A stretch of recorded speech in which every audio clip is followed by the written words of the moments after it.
Olá, bem-vindos. Eu sou Gisele Borges, aqui da Insight, e hoje nós estamos na nossa 8ª parte da jornada Insight.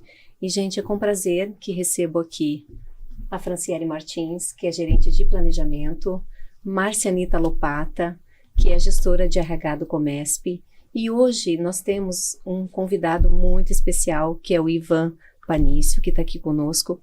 É uma honra te receber como convidado da nossa conversa de hoje, tá? E o Ivan, gente, ele é empreendedor, empresário e mentor de startups, é isso? Isso mesmo. Ivan, fala um pouquinho de você, porque nós já tivemos aqui na nossa jornada, né, a Fran e a Marcianita aqui, que já conversou conosco, conhecer um pouquinho você, para você participar dessa nossa conversa de hoje, que será sobre soft skills. Mas conta um pouquinho de quem é o Ivan, por favor. Bem, o seguinte, eu acho que tudo na vida se resume a pessoas. Né? Por mais que a gente tenha empresas, faça negócios, e eu trabalho muito com tecnologia, né? Assim, no final, tudo fala-se sobre pessoas, pessoas engajadas, pessoas com propósitos, porque pessoas devem ser o ponto final, né? O resto é tudo meio. Então, uma empresa, ela nasce por pessoas, é desenvolvida por pessoas e para atender pessoas. Mas hoje eu tenho um pezinho na tecnologia, tenho um pezinho na área também de vendas, novos negócios, investimentos, essa mentoria de startups. E durante o nosso podcast a gente vai conversando um pouquinho, né, daquilo que a gente pode agregar. Isso, eu sempre coloco que quando a gente tem assim, convidados como vocês, o que a gente quer é experiência e o conhecimento de vocês, que é isso que acaba fazendo com que o nosso podcast, que as pessoas que nos ouçam, sabe, recebam ali uma informação que pode fazer com que elas busquem melhorar, se desenvolver. Aí a gente vai na parte da Insight, que é uma escola, Sim. Repetindo, que não é só estar tecnicamente preparado, mas também a parte de desenvolvimento da pessoa, né? Um desenvolvimento pessoal, né? Então, é isso que a gente faz, a experiência, o que vocês têm de bom para a gente estimular essas pessoas a acreditar que elas podem melhorar a cada dia. Que isso faz com que a gente tenha empresas que cresçam, que evoluam, né? Por causa das pessoas que estão lá dentro, preparadas para crescer. Que isso que é muito legal. Baseada nas soft skills, né? Claro, quando o Ivan coloca para nós ali que as pessoas, elas estão ali para fazer acontecer e que o restante é tudo meio, nós pensamos aonde nós temos que investir. São nas pessoas. E diferente de antigamente, onde a gente focava na parte técnica, onde as faculdades elas iam para a parte técnica e ensinavam a parte técnica, hoje o mercado ele pede comportamento. E esse comportamento ele está nas nossas soft skills. E o nosso bate-papo hoje é justamente para abordar as principais soft skills que o mercado está pedindo. Então, não é uma coisa que a Insight desenvolveu e colocou, mas é uma coisa que ela olhou para o mercado e falou, precisamos colocar essas soft skills e precisamos criar essas habilidades. Perfeito. E esse comentário ali da Fran, como que a gente teve essa percepção e o que nós fizemos? Nós criamos um curso de liderança, no qual nós temos a Fran e temos a Marcianita como instrutoras desse curso, né, de alguns módulos, e nós fizemos o quê? Nós pegamos as informações que nós temos nesse nosso curso de liderança e nós fomos aqui, através do podcast, gerando a curiosidade. Sabe? Fazendo com que as pessoas, olha, gente, a importância disso, né?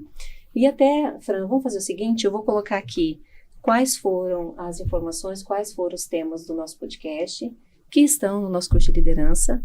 E aí, Marcianita e Fran vão resumindo, falando rapidinho, pode ser? Que aí fica legal. Então, nós falamos, por exemplo, Fran, comunicação assertiva. O que seria do mundo sem a comunicação, né? Nós, desde que nascemos, ou antes mesmo de nascer, nós já nos comunicamos. Sabe quando a mãe coloca a mão na barriga e fala, olha, tá chutando? É um tipo de comunicação. É um gesto, ou quando eu falo determinada coisa e o Ivan e a Márcia entendem outro, e aquilo se transforma num conflito inadministrável. Então, você dizer não significa o outro entender, porque nós temos os nossos ruídos. E a ideia de ensinar comunicação e tornar a comunicação assertiva, principalmente para os líderes, é porque eles têm um grande número de pessoas abaixo deles. E se essas pessoas não entendem qual é o objetivo, como elas vão executar aquilo que ele quer? Como eles vão entregar aquilo que a empresa espera? Então, a comunicação nada mais é do que trabalhar com o todo. Perfeito.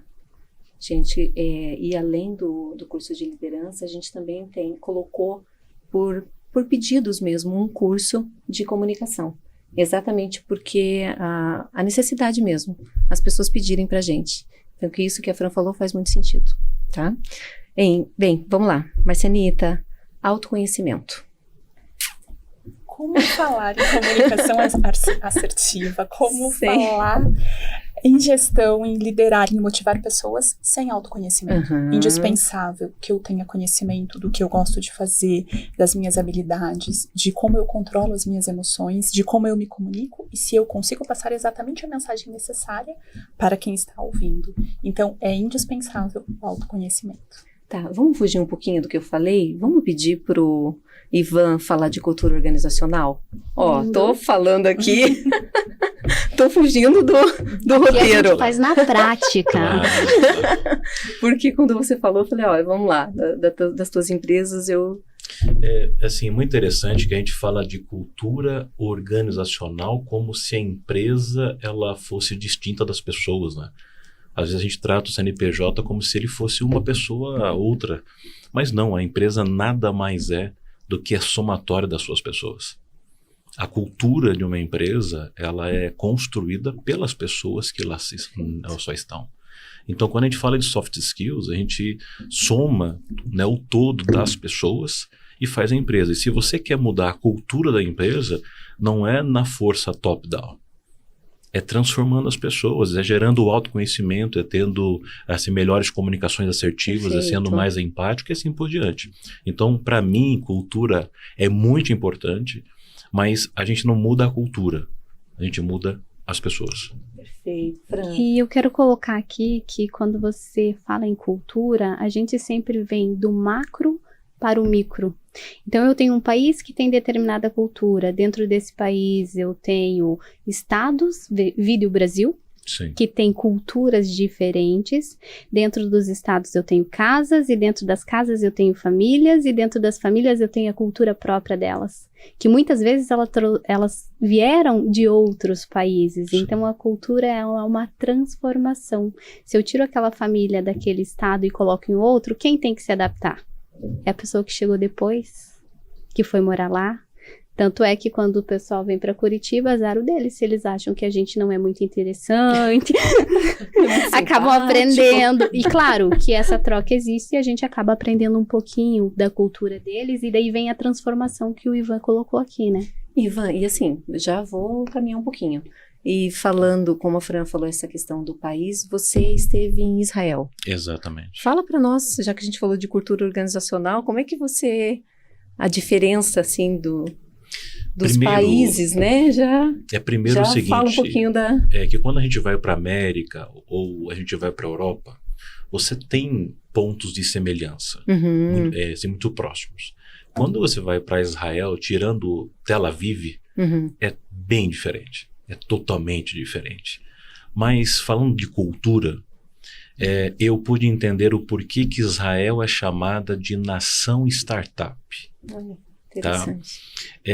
Existe uma cultura, em todos que eu ouvi citaram isso. Eles dizem que eles são inconformados. Eles são desafiados o tempo todo, eles são proativos por quê? Porque Israel tem 60% de deserto. Eles não têm água, eles não têm espaço para criar animais, eles não têm espaço para agricultura. Então, eles precisam se reinventar. Então, automaticamente, eu percebi em todos que eu ouvi, todos os israelenses, eles dizendo, nós, diferente do Brasil, não temos nada e por isso precisamos transformar o pouco que nós temos em alguma coisa. Gente, enquanto vocês têm tudo e não precisam fazer o que nós fazemos. Aí eu chamo por uma Uau! soft skill. A adaptação, né? Eles fazem do jeito que eles fazem porque eles precisam se adaptar ao meio. Exatamente. Ou seja, nessas empresas de Israel, você tem pessoas com essa, que levam dentro delas essa cultura. Essa cultura. Né? E é por isso que eles têm, em percentual, a maior quantidade de startups do mundo. Incrível. É por isso que eles têm, em percentual, a maior quantidade de prêmios Nobel. Incrível. É por isso que eles têm, assim, percentual, um dos maiores investimentos per capita em tecnologia. Quando a gente usa o Waze, nasceu deles. Quando a gente usa o pendrive, o antigo pendrive, que ainda alguns ainda têm na bolsa aí, veio deles e sucessivamente. Uau, incrível. Eu completaria. Por favor. Não é só adaptabilidade, eles também eles são inconformados e isso faz muita diferença. Porque se a gente fizer um comparativo com outros países ou outras regiões que têm uma limitação de água, por exemplo, o que as pessoas fazem? Se acostumam a viver no nada, dependendo de um caminhão-pipa, enfim, não tem essa energia para transformar e para criar coisas novas. E aí você consegue imaginar a nossa necessidade aqui no sul em criar uma água potável? Não, porque a gente não precisa disso. Mas será que nós teríamos essa capacidade de querer inventar? Então, eles estão inventando ou criando coisas que são muito desafiadoras. Então, não basta só se adaptar, você também precisa pensar diferente. Exato. Isso mesmo. Aí eu vou trazer lá pro podcast onde a gente recebeu a Gisele Ascioli. Ela me abriu a mente assim de um jeito muito grande. Nós podemos tudo, nós temos todas as habilidades que um ser humano pode controlar ou não controlar, mas nós precisamos da atitude que a Marcianita colocou para trabalhar esse desenvolvimento. Maravilhoso. Gisele Ascioli, psicóloga da psicologia analítica, de Jung, e assim, a colocação dela, Fran, foi perfeita. E assim, a ideia é essa, né, é nos estimular.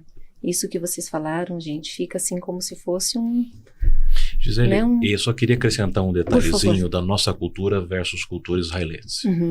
O brasileiro, ele tem uma síndrome da inferioridade. Tem tanto e ao mesmo tempo diz, eu não tenho aquilo, não tenho aquilo outro, nós somos terceiro mundo e tal. E eu não vi isso em nenhum momento nos israelenses. Eles não têm nada, mas eles transformaram nada em alguma coisa muito valiosa. Mas isso está nele, essa capacidade de autoconhecimento, essa capacidade de se comunicar de uma maneira que nós não somos, mas nós temos, nós fazemos acontecer. Então, se o brasileiro, em geral, não só as empresas, conseguirem desenvolver uma capacidade de soft skills, de autovalorizarem-se, de autoconhecerem e darem valor ao que possuem, aprender só um pouquinho com eles lá, nós com certeza poderíamos ser uma grande nação do mundo. Maravilhoso, muito bom. Obrigada, Ivan. Gente, continuando, vamos lá. Liderança tóxica, nós também falamos. Vamos lá, Marcianita ou Fran? Então, liderança tóxica é um perigo. Primeiro. É um perigo. É um perigo. Primeiro, porque vai contaminar. Segundo, às vezes o líder tóxico, ele não tem noção que ele exerce uma liderança tóxica. Certo. Porque ele não tem autoconhecimento. Então as coisas estão todas interligadas. E pode arruinar toda uma organização, toda uma empresa. Lembrando, a gente pode falar até de pessoas tóxicas na família, mas aqui nós temos um foco mais empresarial. Ele pode acabar com uma organização. Sim, porque quando você tem um líder, né, tóxico, né, o que acontece? O que você faz é estimular os seus colaboradores, muitas vezes é isso que acontece, estimular a ser da mesma maneira, ele acaba também se tornando tóxico, se ele não conseguir se proteger e olhar aquilo ali de uma forma diferente, que é usar essa informação para ir para um lado contrário, né? E daí eu chamo mais uma vez para dizer que a gente também é fruto do meio. Se você não sabe o que você gosta, se você não sabe os seus valores, se você não sabe o seu princípio, se você está dentro de uma empresa porque você precisa pagar contas no final do mês e aquela empresa te dá o dinheiro para você pagar as contas, você vai ficar naquele ambiente e você vai se tornar parte dele. E não venha me dizer que a liderança é linda e maravilhosa, que todos os líderes querem se autodesenvolver, porque na prática não é assim que funciona. Então a liderança tóxica existe e ela não é percebida.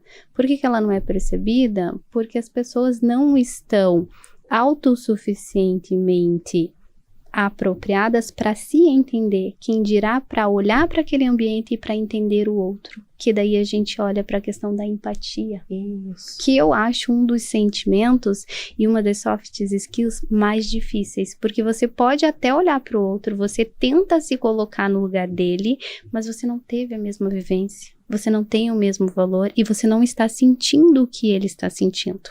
Então você tem que entender, mas isso não significa que você vai ter o mesmo sentimento. Uhum. Aí a gente volta um pouquinho numa das nossas conversas, que as nossas crianças já começam que elas não são preparadas para lidar com as questões emocionais delas. Ou seja, nós temos muitos adultos, né, muitos profissionais que não se conhecem, certo? E isso faz com que todas essas questões que nós estamos falando aqui fiquem difíceis dessa pessoa, desse profissional lidar. Só que não significa que ele não pode mudar. Ele pode se desenvolver, né? Eu acho que é esse o olhar que a gente tem que colocar. Mesmo que, né, eu não tenha tido, desde da minha infância, né, uma forma de que eu me desenvolvesse, ou ele pode, desse momento, decidir mudar. Eu acho que é aí que... Gisele, eu queria fazer uma contribuição nesse sentido. Por favor. Até a Marcianite você participou também de um tempo de coaching, então. E uma das coisas que eu aprendi estudando coaching é que nós somos um arcabouço de informação, né? Nós, durante toda a nossa vida, nós vamos recebendo informações, experiências, conteúdos, e isso tudo nos forma. Nós somos a somatória de várias informações e experiências que temos. E essas informações, né, segundo Jung, ela é anterior à existência humana, ela já vem pré-existencial, segundo Freud, a partir do nascimento. Mas nós herdamos modelos comportamentais. Uhum. E aí nós podemos ser frutos de um modelo comportamental inconsciente, ou eu posso desenvolver o que a Marcianita falou, que é a consciência, né, de quem eu sou, para saber se eu quero permanecer daquele jeito ou não. A maioria das pessoas não tem autoconhecimento, são frutos dessa herança de modelo comportamental, e muitos líderes simplesmente reproduzem o que outros líderes antes dele fizeram com ele. Quando a gente então trabalha as soft skills do autoconhecimento, da empatia, da comunicação, eu passo a não só conhecer a mim mesmo, mas os outros. E eu começo a ponderar princípios, valores e algo que é importante. Então eu freio o meu comportamento disfuncional e eu penso como eu vou ser mais funcional no coletivo. Perfeito. Isso que você comentou me lembra de um dos módulos, uma das aulas que nós fizemos no curso de liderança, e aí um dos alunos fez um comentário comigo, depois que nós fizemos uma dinâmica. Ele falou, olha, neste momento eu percebi que o modo como eu lidero, eu faço igualzinho ao meu pai, que eu nunca gostei, ele falou, que eu nunca gostei. Então, a diferença numa dinâmica do curso de liderança, ele interpretou isso, que gerou o autoconhecimento dele. Exato. Né? Claro que ali, né, foi só um gatilho. Sim. A partir daquele momento, ele teria que entrar num processo de se perceber cada vez que ele tivesse esse mesmo comportamento que de família, reedição, né? de modificação. Exatamente. E mais um detalhe importante para quem nos ouve, é que alguns pensam que nós somos uma obra acabada. Que piada! E que a gente não tem condições de mudar quem somos, né? Então, existe a neuroplasticia, né? Ou seja, o cérebro se muda, nós temos como aperfeiçoar.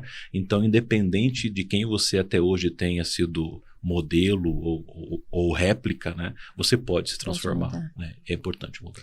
Nós falamos, como que a gente falava? O síndrome de Gabriela. Eu nasci assim, você sempre assim. Não é isso, gente. A gente pode mudar sim. Mas assim, favor, eu vou colocar um parênteses, tá? Coloca. Personalidade, no meu ponto de vista, é muito difícil ela ser alterada, porque é a pessoa. Agora, comportamento, a gente lapida. Sim. Sim. E vou tomar a minha pessoa como exemplo, porque as pessoas que convivem comigo e me conhecem falam, nossa, ela é uma pessoa calma e tranquila. Eu vou de 0 a 100 em menos de 5 segundos, mas eu tenho um freio na própria língua. Então, faz aquela cara de que tá tudo bem, vamos processar isso aqui dentro e não vamos colocar para fora. Então, a personalidade, no meu ponto de vista, ela não muda, mas o meu comportamento eu posso mudar sim. Para conviver melhor, para ter bons relacionamentos. E quando você fala conviver melhor e ter bons relacionamentos, você não está contribuindo para as pessoas que estão no seu trabalho ou estão na sua família, você está contribuindo para você mesmo. Porque aquilo tem que te fazer bem. Perfeito. E a base disso é o autoconhecimento. Porque você sabe, você se conhece o suficiente para saber que aquilo te incomoda e aciona o seu freio da língua. E quem não tem esse autoconhecimento é aquela pessoa que estoura, que causa confusão na equipe, às vezes não fica muito tempo em lugar nenhum e sempre o problema é a organização. E ela não consegue se olhar e identificar o que deixa ela alterada para que ela aprenda a ter um controle. Uhum. Perfeito. Vamos para o próximo tema. Equipes de alta performance. Quem fala? Eu acho que o Ivan podia falar. Vai lá, Ivan. Vamos lá. Esse é um tema bonito, né? Mas a gente precisa assim, entendê-lo melhor, né? Primeiro, definir o que é alta performance. Né? Então, a alta performance ela vai estar muito envolvida em cada ambiente que você está. Né? Então, só para a gente fazer essa primeira adequação aqui, né? Para um esportista, para um atleta, né? Um nadador, por exemplo, ser alta performance, ele nadar e chegar lá em segundos. Né? Mas é claro que no mundo corporativo, nós temos assim, alguns bullets sobre alta performance. E por muitos anos, a alta performance estava simplesmente ligada ao número. E é por isso que nasceram tantos líderes tóxicos, é por isso que a cultura foi deixada tanto de lado, e é por isso que as pessoas ficaram simplesmente como meios. Quando a alta performance está somente, né, ligada a número, então se eu entrego o número, resultado, eu sou alta performance. Então você perde tudo isso que nós estamos conversando aqui. Quando eu entendo que o processo é tão importante quanto o resultado, então eu tenho um olhar holístico sobre alta performance. Eu queria só pôr esse platô para nós começarmos a conversa. É aquela Perfeito. história de aproveitar o caminho e não focar somente no resultado final. Isso. Porque você aprende durante o caminho. Exatamente. Porque o teu resultado ele é mais satisfatório quando você olha para trás e você consegue saber o que te fez bem e o que te fez mal. E você consegue replicar isso no caso de uma empresa de uma forma que as outras pessoas cheguem mais rápido do que você chegou. É a jornada. É a jornada. A importância da jornada, não é? De nada adianta ter numa equipe pessoas tecnicamente preparadas, o melhor programador, o melhor vendedor, quando entre elas não existe todo esse conhecimento sobre o outro e sobre si mesmo, para que as coisas acabem funcionando. Então, não é só competência técnica. Até porque quando você fala equipes de alta performance, você está falando de equipes, você não está falando de grupos, não é? E não tem como. Se você não tiver bons relacionamentos, se você não tiver pessoas que saibam se comunicar, que se conhecem, não existe alta performance. Se você não tiver as pessoas com esse olhar. E daí isso tudo passa por confiança. Eu falo das minhas experiências na montagem de equipe. Às vezes você está ali batalhando há 1 mês, há 1 ano, há 2 anos, para formar uma equipe e que essa equipe ande sozinha e que ela interaja quando ela precisa interagir.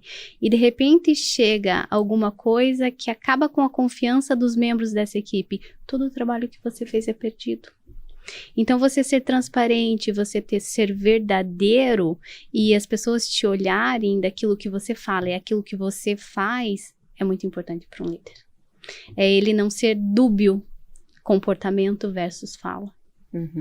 Perfeito. Eu penso que um dos pontos mais desafiadores para um líder de alta performance é não só ter o autoconhecimento, mas o conhecimento do seu time.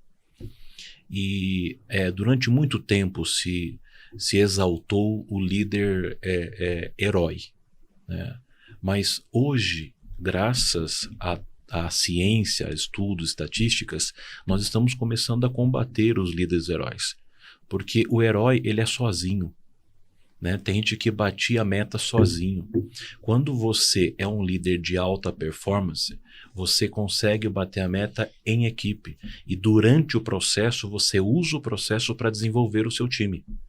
Então, o processo ele torna-se tão importante quanto o resultado, porque você vai conhecendo o seu time, desenvolvendo o seu time, colocando eles assim, nas melhores posições e suprindo os gaps que eles possuem.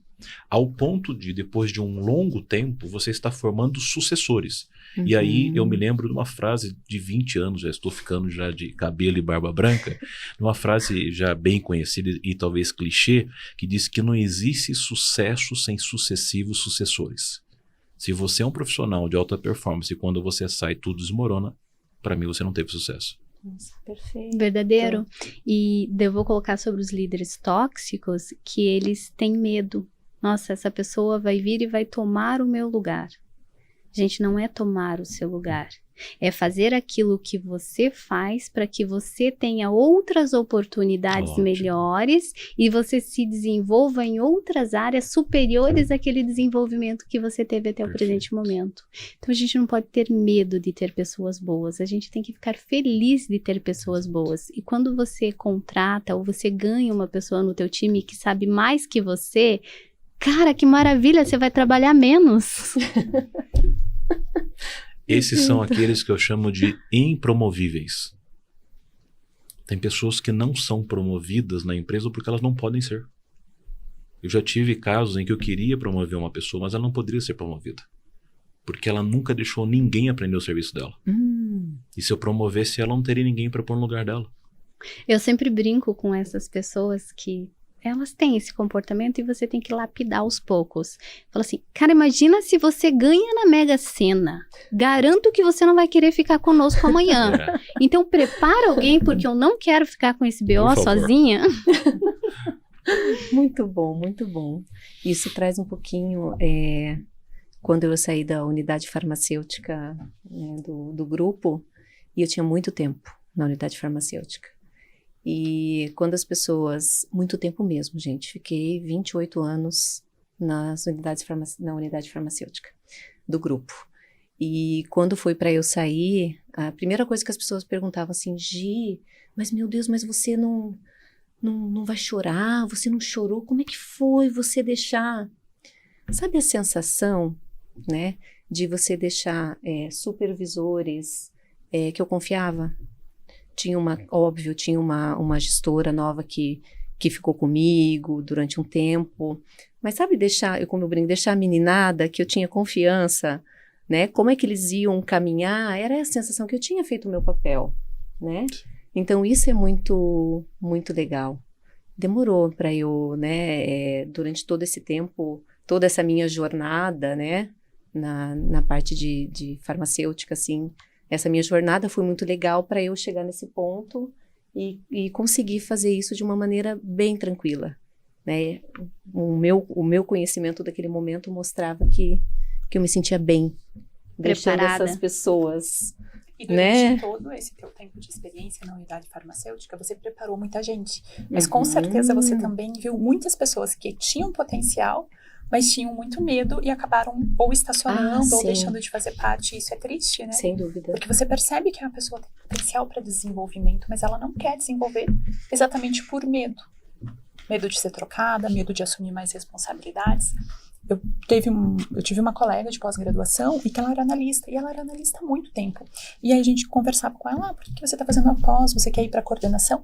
Deus me livre de ter responsabilidade. Eu quero morrer analista do que eu faço. Eu não quero ser promovida, eu não ensino ninguém a fazer a minha tarefa. Mas você pode ganhar mais. Não quero ganhar mais. Eu quero cumprir meu horário. Eu não quero ter reunião depois do horário. Eu não quero ter que falar com pessoas. Eu quero só fazer meu trabalho. Não é nenhuma questão de você achar que isso está certo ou errado. A primeira percepção que eu tive bom, ela tem o autoconhecimento do que ela quer para ela. Ela quer só cumprir o horário, ela não quer responsabilidade, não quer se incomodar. Mas faltou ela, talvez, ter um pouquinho de autoconhecimento do potencial que ela tem. Porque se é uma ótima analista, tem potencial para ser uma boa gestora também. E esse medo, às vezes, de encarar o novo também limita as pessoas. Com certeza. Mas nem todo mundo quer ser gestor. E a gente tem que respeitar isso. Falar assim, bom, ela tá feliz naquele lugar que ela tá e ela quer morrer lá. Deixa lá, se tá fazendo, tá entregando, qual vai ser as penalidades? As penalidades serão que ela não vai ter um financeiro maior, talvez. Mas se tá bom para ela, respeita. Isso porque a gente precisa olhar para essa pessoa, não só no profissional, né? Porque, é claro, isso é o que a gente está falando aqui. Mas como é que ela vive depois ali do trabalho? Como é que é a família? Então, para ela tá bom e tá tudo certo. Porque ela pode, né, trabalhar aquele horário bem quadradinho ali, tal horário, 8 horas, sei lá como que chama, né? E aí ela sai dali, ela tem a família, ela estuda, ela lê, ela canta, ela toca um instrumento, ou ela nas férias viaja. Se joga na frente da TV. Entendeu? Então depende, né? Então bem isso mesmo, não tá certo, não tá errado, depende do que ela faz da vida Mas dela, precisa né? ter autoconhecimento, senão você vai perder muitas oportunidades. Sim, exato, bem isso. Enfim, muito bom. Vamos para o próximo tópico? Vamos lá. Feedbacks. Empatia, no dar, no receber o feedback. Quem fala? Eu gostaria novamente de colocar a minha percepção de feedback, né? Eu sei que é tradicional a compreensão do sanduíche, feedback sanduíche, aquele que a gente chega elogiando, daí dá uma correção e depois assopra no final, né? Mas a minha formação foi na área de feedback, foi com metodologia canadense. E lá eles não fazem isso. O americano, o canadense, o europeu principalmente, eles não fazem esse rodeio. Até porque feedback é considerado um presente. Olha. Se eu sou um diretor e eu tiro meia hora do meu horário, que é muito importante, a minha hora é cara, para sentar com o colaborador e dizer algo para ele, isso é um presente. Porque às vezes o meu filho não tem tempo de sentar comigo. A minha esposa não senta comigo. Então a compreensão de outras culturas é que quando eu vou fazer um feedback, não é para prejudicar, é para ajudar. Então o feedback na compreensão de outras culturas eu quero dar um feedback de reforço, continue assim. Eu quero dar um feedback de melhoria, melhora isso daqui. Eu quero dar um feedback de correção extrema, mude, senão você vai para a rua. Então, aquele momento é um grande presente. Isso me surpreendeu. Eu fiz as minhas formações de coach em Montreal, no Canadá, e isso foi um dos pontos mais cruciais de mudança de mindset. Então, eu voltei para o Brasil e eu sempre ensino o meu time. Nada de, puxa, hoje você leva a toalha porque você vai apanhar do chefe. Não. A oportunidade de sentar na frente de um gestor e ouvir quem tem anos de bagagem, dizer, olha, filho, vai por aqui, faz melhor, faz assim, é um presente e que muitos pagam muito caro para um coach ou para um mentor fazer isso. E agora eu vou dividir uma experiência nossa no próprio curso de liderança. Tem uma dinâmica onde a pessoa, ela é o gestor e ela tem que dar o feedback para o colega. Claro que a gente trabalha uma preparação em todas essas aulas e esse feedback acontece só no final, depois que eles conhecem o que é o feedback e como ele tem que acontecer. Mas mesmo depois deles ouvindo tudo isso, eles chegam e eles tremem na base. Eles não conseguem passar. E teve uma turma que nós tivemos que eles só falavam coisas positivas, porque você é legal. Não é suficiente. O feedback é feito para crescimento, para evolução e para melhoria contínua naquilo que a pessoa já é boa. Então, eu vejo que, embora aquela turma tivesse gerentes e coordenadores, talvez as empresas e o mundo ainda não estejam preparadas nem para dar e nem para receber o feedback. Porque quando você recebe o feedback, e é importante que você receba da parte de baixo e da parte de cima, você tem que captar tudo. Você tem que colocar tudo aquilo ali dentro de uma sacolinha e falar, poxa, isso aqui é verdade e isso aqui não é verdade. Isso cabe e isso não cabe. Aí volta o que a Marcianita falou, autoconhecimento. Ele está falando isso do nada ou isso realmente está acontecendo? Será que eu sou ou eu não sou assim? Não é aquela dúvida, é aquela certeza. Perfeito. Gente, nosso tempo, temos um tempinho ainda para finalizar. E Fran, vamos dar seguir na parte das soft skills. Eu gostaria também que você falasse um pouquinho das soft skills, dela não se limitar exatamente nesse conjunto fixo de competências. O que você falaria disso, seguindo essa linha de raciocínio para juntar tudo que nós falamos aqui? São ilimitadas. Então, se a gente começasse a colocar, a escrever, seriam muitas. Só que nós temos que associar quais são as soft skills necessárias para aquela determinada organização e para aquele determinado cargo. E aí a gente entra na questão de análise de perfil. Tem empresas, exemplo as startups que o Ivan está trazendo aqui para nós, que elas precisam de pessoas ágeis, elas precisam de pessoas criativas, que façam literalmente acontecer. Mas se eu vou para uma empresa onde eu tenha, por exemplo, um cunho familiar, que ele está lá com o avô, com o pai, que já vem engessado por um determinado número de anos, eu não posso ter essa pessoa que vai fazer acontecer. Eu tenho que ter uma pessoa que vai analisar, que vai ir num ritmo mais devagar, mas que vai chegar ao resultado que aquela empresa precisa. E daí a somatória vem de novo. O que eu preciso para aquela organização, para aquela pessoa com aquele perfil? E entra muito o trabalho do RH, que daí vem com o planejamento empresarial, ali o planejamento estratégico, dizendo quais são os valores da empresa, onde o departamento de recursos humanos vai buscar pessoas no mercado que tenham essas características para que junto eles cheguem no mesmo objetivo. Então, o autoconhecimento não é só da pessoa, é o autoconhecimento do negócio também. Perfeito. Então, a gente linka várias aqui. Claro, comunicação assertiva é uma coisa que você tem que fazer todo dia, toda hora na tua vida, em qualquer empresa.